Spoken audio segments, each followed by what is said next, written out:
हमारी चैनल को सब्सक्राइब करें और बेल आइकन दबाएं।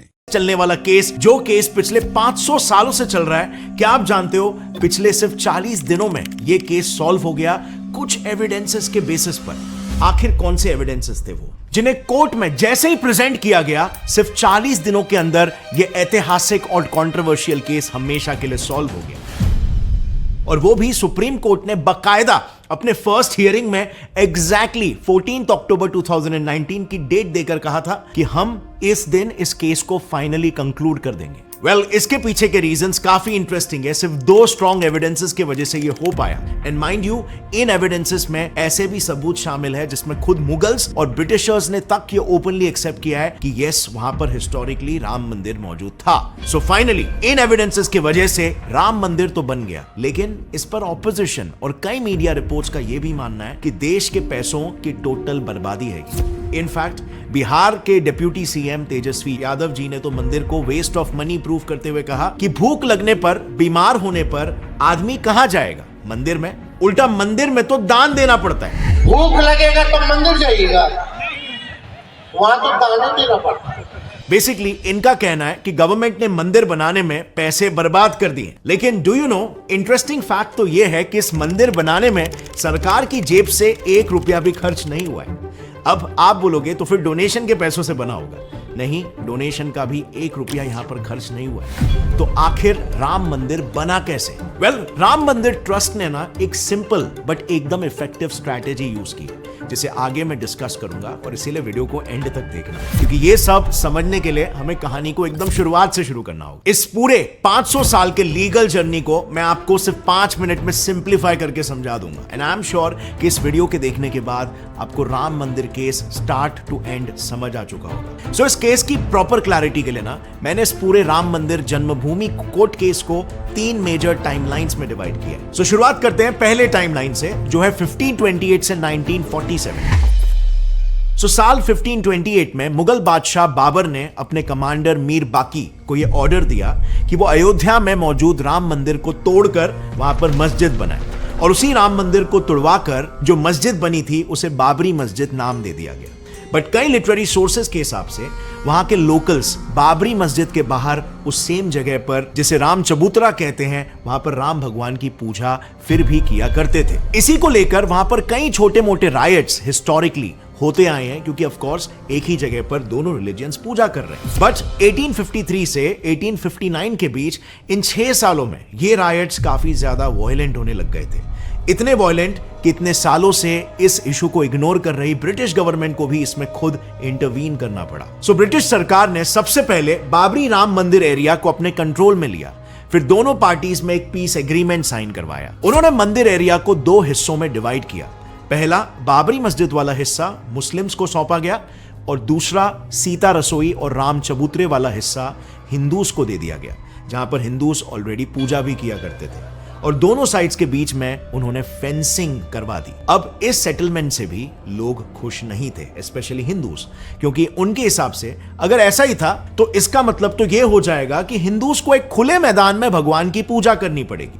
लेकिन ये पॉसिबल नहीं है, और इसीलिए हिंदूज के पर्सपेक्टिव से ये पीस एग्रीमेंट की जगह पर एक कॉम्प्रोमाइज ज्यादा था, और इसीलिए वहां पर फिर भी कॉन्फ्लिक्ट्स होते रहे। इनफैक्ट कुछ छोटे मोटे लीगल केसेस भी वहां पर लड़े गए। लेकिन देश के आजादी के बाद इस कॉन्फ्लिक्ट में एक बड़ा टर्निंग पॉइंट आया। 23 दिसंबर 1949 को कुछ लोगों ने बाबरी मस्जिद के बीचों बीच राम भगवान की मूर्ति स्थापित कर दी, और अगले ही दिन से लोगों ने वहां पर पूजा करना भी शुरू कर दिया। इससे दोनों पार्टीज के बीच में वापस से एक मेजर कॉन्फ्लिक्ट शुरू हो गया। अब यह कॉन्फ्लिक्ट इतना वायलेंट था कि मजबूरन यूपी गवर्नमेंट को उस साइट को ही कंप्लीटली सील करना पड़ गया, और उसके बाद से राम जन्मभूमि में एंट्री सभी के लिए एकदम बैन हो गई। अब यह बैन दिसंबर 1949 में लगा ही था कि इसके 12 दिनों बाद, यानी कि 5 जनवरी 1950 में महंत रामचंद्र दास जी ने फैजाबाद कोर्ट में यह अपील करते हुए केस फाइल किया कि उनका राइट टू वर्शिप, ये फंडामेंटल राइट वायलेट हो रहा है। अब यह केस कोर्ट में चल ही रहा था कि फिर 1959 में निर्मोही अखाड़ा, जो कि हिंदू साधुस का एक नेशनल ऑर्गेनाइजेशन है,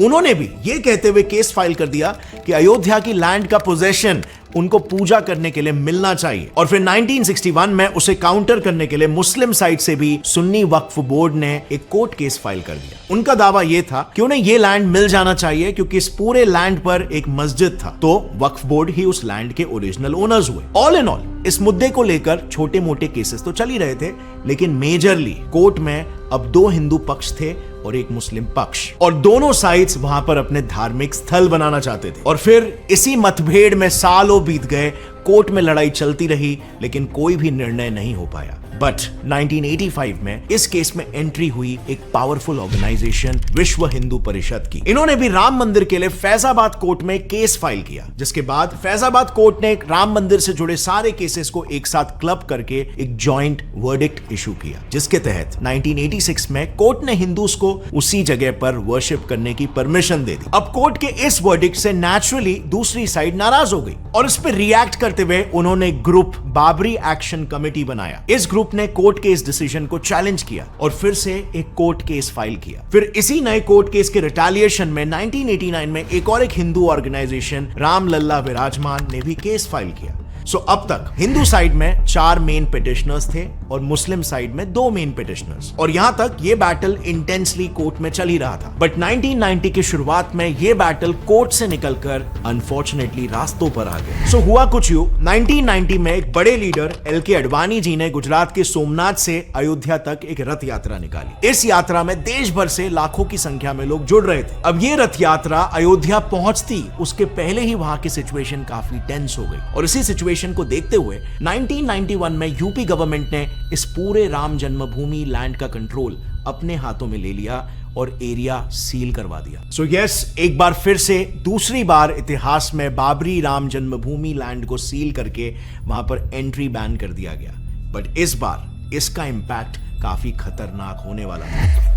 सो इस बैन के बाद हुआ यूं कि 6 दिसंबर 1992 को देश भर से हजारों की संख्या में लोग अयोध्या राम जन्मभूमि में जमा हुए और उन्होंने बाबरी मस्जिद को ही डिमोलिश कर दिया। ये मूव बेसिकली गवर्नमेंट के एंट्री बैन का एक रिपल इफेक्ट था। अब ये होते ही पूरे देश भर में जगह जगह पर कम्युनल राइट्स होने लगे, और 1992 के infamous Mumbai serial bomb blast भी इसी का ही एक रिएक्शन था। ये वही बॉम्ब ब्लास्ट है जिसमें अंडरवर्ल्ड डॉन दाऊद इब्राहिम का मेजर हाथ था। इसके बाद भी ये मुद्दा शांत नहीं हुआ। आने वाले सालों तक ऐसे कई राइट्स पूरे देश भर में चलते रहे, जिसमें 2002 के इनफेमस गोधरा राइट सबसे मेजर थे। अब बाबरी के डेमोलिशन के बाद देश की रूलिंग और ऑपोजिशन पार्टीज ने दोनों साइड्स के बीच मीडिएशन करने की भी कोशिश की, बट किसी भी साइड ने कॉम्प्रोमाइज नहीं करना चाहा और वो सभी कोशिशें नाकामयाब रही। इसी दौरान यानी कि साल 2002 में फैजाबाद कोर्ट से राम जन्मभूमि केस को इलाहाबाद हाई कोर्ट में ट्रांसफर कर दिया गया। इलाहाबाद हाई कोर्ट के 3 बेंच जजेस ने आर्कियोलॉजिकल सर्वे ऑफ इंडिया को साइट को सर्वे करने के ऑर्डर्स दिए और उन्हें यह बात पता लगाने के लिए कहा कि क्या वहां पर वाकई में मंदिर था या फिर नहीं। अब कुछ सालों के इन्वेस्टिगेशन के बाद ASI का सर्वे पूरा हुआ और उन्होंने अपनी रिपोर्ट हाई कोर्ट को सौंप दी। इसी ASI रिपोर्ट को साल 2010 में इलाहाबाद हाई कोर्ट ने रेफर करते हुए एक प्रोमिनेंट वर्डिक्ट दिया। कोर्ट ने कहा कि ASI के हिसाब से जो उन्हें वहां पर एविडेंसेस मिले हैं, उससे ये निर्णय लिया जा सकता है कि उस जमीन पर वाकई में पहले राम मंदिर मौजूद था। लेकिन ये मुद्दा यहाँ पर भी कोर्ट के डिसीजन के बाद खत्म नहीं हुआ, अभी तो बल्कि शुरुआत थी। इलाहाबाद हाई कोर्ट ने यह फैसला लिया कि उस लैंड को 3 पार्ट्स में डिवाइड करेंगे। जैसे आप इस मैप में देख सकते हो, पहला लैंड पार्ट जहां पर भगवान राम की मूर्ति थी, उसे राम लल्ला विराजमान को दिया गया। दूसरा भाग यानी कि सीता रसोई, भंडारा और राम चबूतरा को निर्मोही अखाड़ा को दिया गया और बची सारी जमीन सुन्नी वक्फ बोर्ड को दे दी गई। बट एक बार फिर से कोई भी साइड हाई कोर्ट के ऑर्डर्स से खुश नहीं था और इसीलिए इस बार सारे पार्टीज ने directly supreme court of India में ही अपील कर दी और इसी मुकाम पर राम जन्मभूमि के पूरे इतिहास में पहली बार सुप्रीम कोर्ट की एंट्री होती है। सुप्रीम कोर्ट के पास अपील जाते ही सबसे पहले तो उन्होंने इलाहाबाद हाई कोर्ट के वर्डिक्ट को होल्ड पर डाल दिया, बट कई सालों तक इस केस में कोई सुनवाई नहीं। लेकिन फिर उसके बाद 2016 में एंट्री हुई देश के एक प्रोमिनेंट लॉयर सुब्रमण्यन स्वामी जी की। इन्होंने भी सुप्रीम कोर्ट में राम मंदिर के लिए केस फाइल कर दिया और इनके केस फाइल करते ही बस एक ही साल में सुप्रीम कोर्ट में 32 नए अपील्स फाइल हुए। इस प्रेशर की वजह से सुप्रीम कोर्ट ने कहा कि राम जन्मभूमि केस पर डेफिनेटली 2019 से सुनवाई शुरू होगी और एक ही साल बाद फाइनली वो दिन आ गया। 8 जनवरी 2019 को सुप्रीम कोर्ट ने इस केस की सुनवाई के लिए 5 जजेस की बेंच को अपॉइंट किया। यह जजमेंट हिस्टोरिक होने वाला था क्योंकि ना सिर्फ एक 500 साल पुरानी केस सॉल्व होने वाली थी, बट सुप्रीम कोर्ट ने इस केस को सॉल्व करने के लिए एक unique strategy moulding relief principle का इस्तेमाल किया।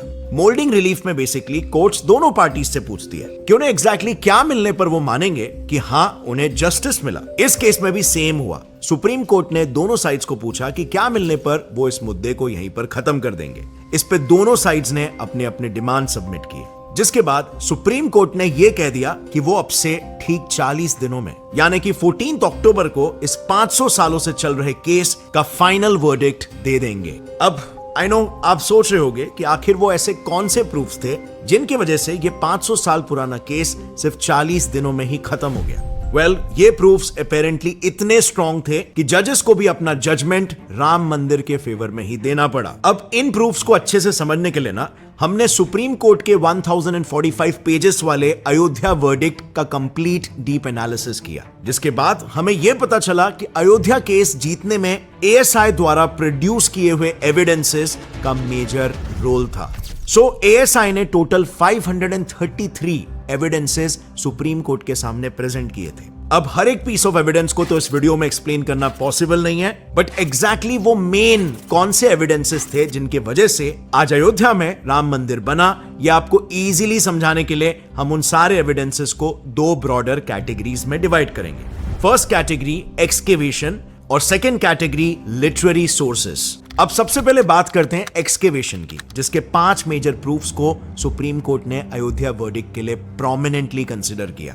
Proof number 1, Vishnu Hari inscription. यह है विष्णु हरि इंस्क्रिप्शन स्टोन जो एएसआई को बाबरी मस्जिद के निचले ढांचे से मिला था। इस इंस्क्रिप्शन स्टोन में टोटल 20 लाइंस में हिंदू वर्सेस लिखे हुए थे। जब एएसआई ने इसकी रीडिंग की तो इस इंस्क्रिप्शन के 19th लाइन में यह क्लियरली मेंशन था कि यह मंदिर है उस राजा का जिसने 10 सिर वाले राक्षस को मारा था। अब आई नो ये किसी को एक्सप्लेन करने की जरूरत नहीं है कि वो 10 सिरों वाला राक्षस कौन था और उसे मारने वाला राजा कौन था, और इसीलिए सुप्रीम कोर्ट ने इस प्रूफ को प्रोमिनेंटली कंसिडर किया। Proof number 2, Hindu bell in a mosque. ये देखो, ये बेल मॉस्क के पिलर में बंधी हुई थी। Shocking right? ये उतना ही शॉकिंग था सुप्रीम कोर्ट के लिए भी। जब एएसआई ने जजेस को यह बताया कि इस्लाम में आरती और उसमें यूज होने वाले बेल का कोई कॉन्सेप्ट ही नहीं है, जबकि हिंदुइज्म में बेल काफी इंपॉर्टेंस रखता है और मोस्टली आपको हर मंदिर में दिखने मिल जाएगा, तो इस प्रूफ को भी सुप्रीम कोर्ट को कंसिडर करना पड़ा। प्रूफ नंबर 3, पिलर्स विथ कलश स्कल्पचर। अब अगला प्रूफ कुछ ऐसा दिखने वाला कलश है जो बाबरी के पिलर्स में बनाया हुआ था, और पूरे मस्जिद में ऐसे इन टोटल 12 पिलर्स थे जहां पर हिंदू देवी देवताओं के डिजाइन्स और उनसे रिलेटेड स्कल्पचर्स मिले, जिनका डायरेक्ट लिंक 11th सेंचुरी से 12th सेंचुरी के राम जन्मभूमि मंदिर से था। प्रूफ नंबर 4, मस्जिद डोम हैड लोटस। सिर्फ पिलर ही नहीं, बाबरी मस्जिद के मेन डोम के सेंटर में भी कुछ ऐसा दिखने वाला लोटस बना हुआ था। अगेन ये आप जानते होंगे कि लोटस हिंदुइज्म में स्पिरिचुअल एनलाइटनमेंट से जोड़ा जाता है। इवन गॉडेस लक्ष्मी भी लोटस पर ही वास करती है और भगवान विष्णु भी लोटस पर ही विश्राम करते हैं। 5वां और एक ऐसा प्रूफ जिसको कोई भी आम इंसान आसानी से देखकर बता सकता था, वो है ये बाबरी मस्जिद का मेन गेट, जिसके आर्क्स पर क्लियरली श्री राम जन्मभूमि मंदिर लिखा हुआ था। सो ये सब तो सुप्रीम कोर्ट के सामने रखे हुए आर्कियोलॉजिकल एविडेंसेस थे जो खुदाई या डेमोलिशन के बाद एएसआई को मिले थे। बट अब बात करते हैं लिटरेरी सोर्सेस की, जिसके proofs mostly non Hindu sources से लिए गए थे। इनफैक्ट सुप्रीम कोर्ट ने खुद मुगल्स और ब्रिटिशर्स के ही स्क्रिप्चर्स को यहां पर कंसिडर करके डिसीजन लिया। So starting with proof number 1, Guru Nanak ji की बायोग्राफी जन्म साखी। इसमें गुरु नानक जी अपने डिसाइपल मर्दाना को बताते हैं कि जब साल 1500 में वो अयोध्या आए थे, तब उन्होंने अयोध्या की सरयू नदी में नहाकर राम जन्मभूमि मंदिर में दर्शन किया था। प्रूफ नंबर 2,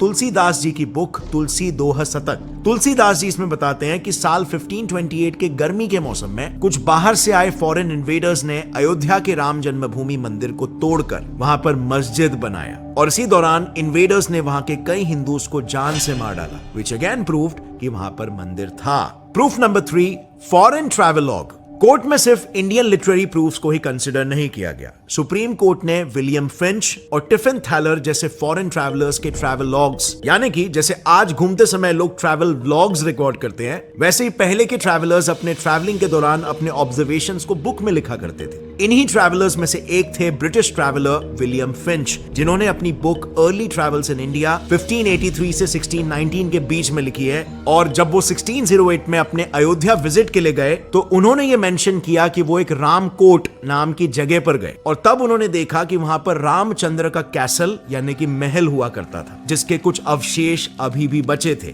विलियम फिंच भी ये मेंशन करते हैं कि आज भी कुछ ब्राह्मण्स वहां पर परिक्रमा करते हैं और सेम कुछ इसी टाइप का मेंशन एक ऑस्ट्रियन ट्रैवलर टाइफिन थैलर ने भी अपने ट्रैवलॉग में किया है कि मुगल्स ने सरयू रिवर बैंक पे सिचुएटेड मंदिर को तोड़ा था, जहां अभी भी हिंदूज द्वारा पूजा पाठ किया जाता है। Proof number 4, British government official document.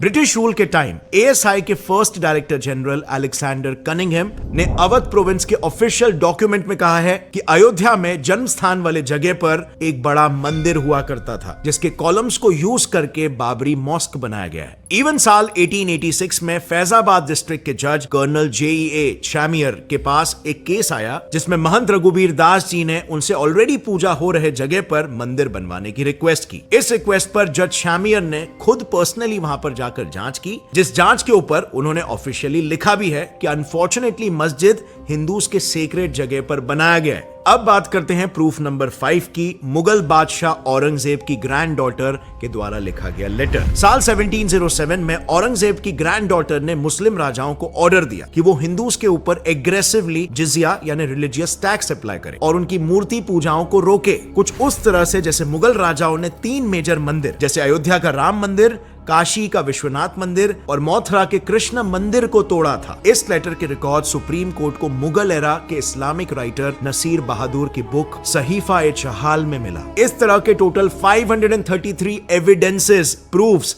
Supreme court को दिए गए, जिसे कंसिडर करते हुए at the end supreme court ने वहां पर मंदिर बनाने के फेवर में डिसीजन दिया। इवन एट प्रेजेंट भी मंदिर बनाते टाइम जब फाउंडेशन के लिए खुदाई की जा रही थी तो ऐसे टाइप के ढेरों आर्कियोलॉजिकल स्कल्पचर्स मिले हैं जो हिंदुइज्म से रिलेटेड है। इनको अब सरकार अयोध्या में बनने वाले म्यूजियम में रखने वाली है। अब यू नो व्हाट फ्रेंड्स, ये 500 साल पुराना केस क्लोज ही हुआ था कि एक नई कंट्रोवर्सी आ गई। जो एट प्रेजेंट राम मंदिर बन रहा है, इसको अब रूलिंग पार्टी के ऑपोजिशन वाले वेस्ट ऑफ मनी बता रहे हैं। भूख लगेगा तो मंदिर जाइएगा। लेकिन यहां पर एक इंटरेस्टिंग पॉइंट है जो शायद वो मिस कर रहे हैं कि इस मंदिर को बनाने के पैसे ना तो लोगों से आए और ना ही सरकार से। तो अब सवाल आता है कि फिर ये मंदिर बना किसके पैसे से? Well, prominent Hindi news outlet Amar Ujala में पब्लिश्ड एक रिपोर्ट के हिसाब से राम मंदिर बनाने का टोटल एस्टिमेटेड कॉस्ट पहले 900 करोड़ रखा गया था, बट लोगों के थ्रू 3600 करोड़ से भी ज्यादा का डोनेशन आ गया, जिसकी वजह से श्री राम जन्मभूमि ट्रस्ट ने अपने पैसे बड़े ही smartly 3 banks, state bank of India, Punjab national bank और बैंक ऑफ बड़ौदा में इन्वेस्टमेंट के लिए रख दिया। और फिर इन्हीं बैंक्स में रखे गए पैसों से जो इंटरेस्ट आया, उसी ब्याज से ये पूरा मंदिर बना हुआ है। और इसी वजह से ना यहां पर सरकार के पैसे यूज हुए हैं और ना ही डोनेशन के पैसे। बट आज जो भी ऑपोजिशन लीडर्स इसे वेस्ट ऑफ मनी बता रहे हैं, असल में इस मंदिर से देश की इकोनॉमी में एक अच्छा खासा पैसा आने वाला है और आना शुरू भी हो चुका है। राम मंदिर की वजह से अयोध्या में आज 5 स्टार होटल्स जैसे ताज, रैडिसन, आईटीसी ओपन हो रहे हैं। Confederation of all Indian traders का एस्टिमेट है कि राम मंदिर के वजह से अयोध्या में 1 लाख करोड़ का बिजनेस जनरेट होने वाला है, एक इकोसिस्टम क्रिएट होगा। इवन इंडिया टुडे में रिसेंटली पब्लिश्ड एक रिपोर्ट के हिसाब से राम मंदिर के प्राण प्रतिष्ठान के पहले ही अयोध्या में 20,000 लोगों को ऑलरेडी हॉस्पिटैलिटी इंडस्ट्री में जॉब मिल चुका है। इनफैक्ट मैं भी जब इस मामले में थोड़ा रिसर्च कर रहा था तो आई वॉज शॉक्ड। 22 जनवरी के दिन शायद ही अयोध्या के कोई भी होटल में 1 नाइट स्टे का रेट 20,000 रुपए से कम है। आज इस मंदिर के कारण अयोध्या में एयरपोर्ट, हाईवेज जैसे कई मेगा प्रोजेक्ट्स भी बने, जिससे उस रीजन का ओवरऑल डेवलपमेंट हो रहा है। सो फ्रेंड्स, अब लेट मी आस्क यू, आपकी क्या राय है इस पूरे मुद्दे में? नीचे कमेंट सेक्शन में मेरे साथ जरूर शेयर करना। अब एक तरफ यूपी में